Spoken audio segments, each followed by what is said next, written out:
All right. Hey Matt, if we were in the meeting room with you and Patrick and the quarterbacks, how we know that the deep ball is a priority this year, and I guess what do you hear from him in that regard?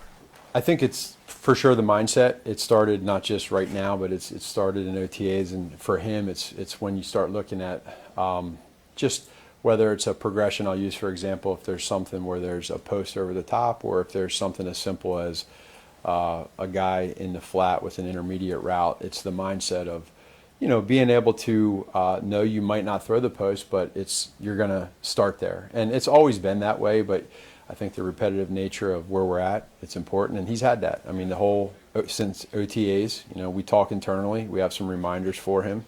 And, it's good for him and those guys. They're embracing it. And I think it's, now we got to just go out there and play within the play. Any good subtle reminders? There's a few acronyms we have that are good, and I think they get to the point, but I'll keep that internal. Matt, Josh Simmons said yesterday that Ohio State really prepared him for this. Have you noticed something different in him compared to other rookies?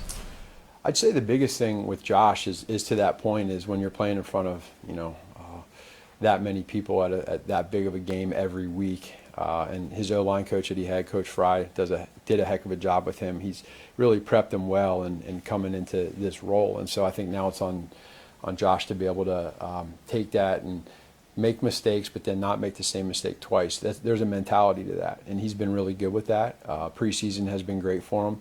You also kind of have to have that mindset internally of who you are, of a belief in yourself that if you do mess up, you don't, you're ready for the next time that happens to dominate it. And I think that's what he's had, just a really great mindset with those challenges. He spoke yesterday and was asked a question about just starting his first pro game. It seems pretty even keeled. Is that how he is, or is it just talking to us? No, he's even keeled. There's nothing to that. He's been a guy that really he's been impressive for being a rookie and being thrown into this from the very first play, then to stay there and continue to just work hard and fight through his mistakes. That's the biggest thing that I've seen, is being able to be persistent, resilient, stay true to what he does, believe in it, and then he's got good coaching, Coach Heck and Coach Matei. Matt, just taking a step back with a guy like Josh or a guy like Jalen in the draft process, how much do you scout those guys? How much do you collaborate with the front office? Just how does that all work? It's a good deal with Veach and the scouting department, the personnel. I think they do a really good job of making sure that using our time the right way, because what happens is we get into the off season and we're so locked in as coaches on trying to scheme eval. And when you go late into the season like we have, there's a balance to your work. So what they've done, I think, has been really great, is they go ahead and give us a cloud of guys that they really want to put an emphasis on, and those guys were in that cloud. And so when we watch them as coaches, you get to kind of put your own opinion on those players, and then they can value or devalue what you say or what you think. And that's, they're doing this a lot longer than we are, coming off a season and watching guys. We're giving more of a 30,000-foot view. Couple more. We'll start with Vahe Orson. Go ahead. I just wanted to ask you about the environment there. Obviously, you guys went to Germany a couple of years ago. There's a certain energy to these international games with got a couple guys like Josh, like Kingsley playing left guard. How do you prepare them for the fact that this is a primetime game, a different energy in the stadium, and adding to maybe the pressure that they might already feel a little bit?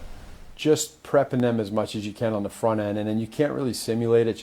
It's every time you go to play a game out of the country, we always talk about there's like this constant buzz that goes on in the stadium where it's really not super loud, but it's not quiet. So I think until you're there and you understand that. So we're going to obviously do what we need to do with snap counts and whether it's cadence or verbal, et cetera. But for those guys, just understand, now, and more than anything for these guys, when you're out there as any type of rookie, it's no longer preseason. This is the real deal. So I think that's probably the biggest thing, and then the atmosphere that goes with it is a part of it. We'll go Vahe and then Nate. Matt, just as Patrick starts this season, you all are obviously, but what do you think of as the single thing or two that has changed most in him since you first knew him when he came in? What is the greatest difference in who he is today?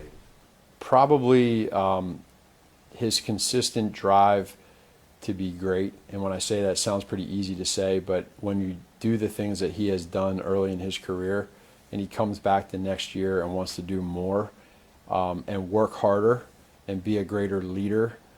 He truly leads by example. He's not a guy that is one that, I mean, he leads in every way possible. On the field, I think what's happened is we've really done a good job, or he's done a good job at being able to step back where he's at now in his career and say, you know what, individually for him, let's get back to the basics, let's get back to fundamentals, and let's get back to progressions. And that's where we've been challenged as a staff to make sure that we hold him accountable, and he wants that. And so, like, it's a all-encompassing deal, but the leadership, the drive to be great every year and be better is just, it's not normal, and I think he does a great job with that.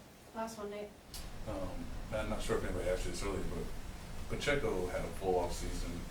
He obviously looks at his burst that he had obviously a couple years ago. Just what makes you most eager about seeing him in this new context on Friday? Well, we've always said, Nate, that he's our energy, he's our energy guy. Whatever he does, he brings it every single play. Last year we lost a little bit of that when he got hurt, and then he came back, and I don't know if he was, with his weight and everything, with where exactly he was, but he came into this year in OTAs and then into training camp with a really good weight, playing fast. You see it on tape. I mean, you see him finishing every single play. There's this focus that he has right now. He's locked in. I think he's very, very motivated. He felt what we felt last year, and so he's a leader now. I mean, he's heading into, this is no longer his first or second year. He's become a leader, and we need him. Thanks, Coach. You're welcome. Thank you. Thank you.